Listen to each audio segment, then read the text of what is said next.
Could this be like a repopulation effort? You know, they're killing all of us, or trying to kill all of us, right?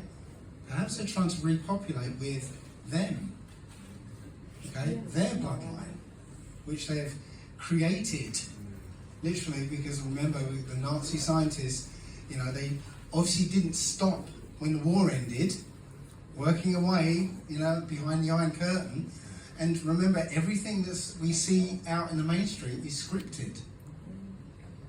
What if they were working on, you know, recreating their bloodline?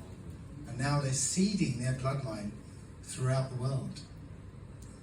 But remember, the effort of, you know, before the flood and, you know, the Lebensborn program and all that, and the alien abductions was about reproduction, was about trying to create host bodies for the Nephilim. What if, you know, this is about creating these Nephilim bodies ready for when a portal can be opened and these Nephilim can come back en masse and have a body waiting for them? Yeah? It's speculation, but I'm just putting jigsaw puzzle pieces together. Right? No, it's chilling, but that's what I think's going on. I really think that's what's happening, because none of this narrative makes sense. You know, we're seeing that it's Ukraine that's, you know, firing bombs at itself.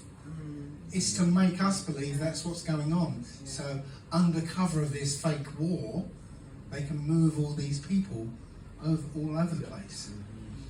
You know, the Georgia Guidestone says, right, they want 500 million left. That 500 million is not going to be us. So what if they're putting their 500 million out in the world right now? Okay. So that's basically what I think was going on. One question that I'm asked often about this idea is if the fallen angels are still around, because the fallen angels were imprisoned for 70 generations, according to the book. Now, depending on what numbers you use, that could mean that they were released just about the time of the Industrial Revolution.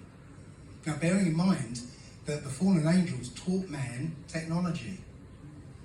Is it odd that we went from, you know, as humans, we went from, for thousands of years with no change, then all of a sudden, in the space of a couple of hundred years, this technology just exploded. I think we got help. I think we were given help.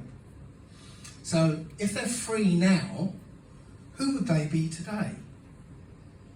Well, one thing about them, we can sort of, you know, extrapolate what we know about these fallen angels.